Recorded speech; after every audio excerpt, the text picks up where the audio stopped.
வணக்கம் ஃப்ரெண்ட்ஸ், சூரியன் அப்போ உங்கள் சூரியகுமார். இப்போ தான் முறையாக சேனல் பார்க்கணும்னா மறக்காமல் சப்ஸ்கிரைப் பண்ணிக்கோங்க. தொடர்ந்து நம்ம சேனலை ஃபாலோ பண்ணுங்கள். மறக்காமல் பெல் ஐக்கனை கிளிக் பண்ணிக்கோங்க.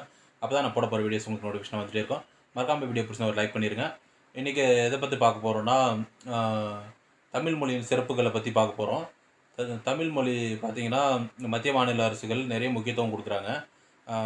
பார்த்திங்கன்னா மத்திய அரசு வந்து என்ன சொல்லியிருக்காங்கன்னா, யூபிஎஸ்சி எக்ஸாம்லாம் கூட 22 லாங்குவேஜில் எழுதிக்கலாம்னு சொல்லியிருக்காங்க. அதில் தமிழும் இருக்குது. அதே போல் வந்துட்டு வங்கி தேர்வுகளில் கூட தமிழ் எழுதிக்கலாம்னு சொல்லியிருக்காங்க. ஆர்ஆர்பி ரயில்வே எக்ஸாமும் தமிழ் எழுதிக்கலாம்னு சொல்லியிருக்காங்க. அதே போல் மாநில அரசுகள் பார்த்திங்கன்னா தமிழ் மொழியை வந்து செம்மொழி ஆக்குனாங்க.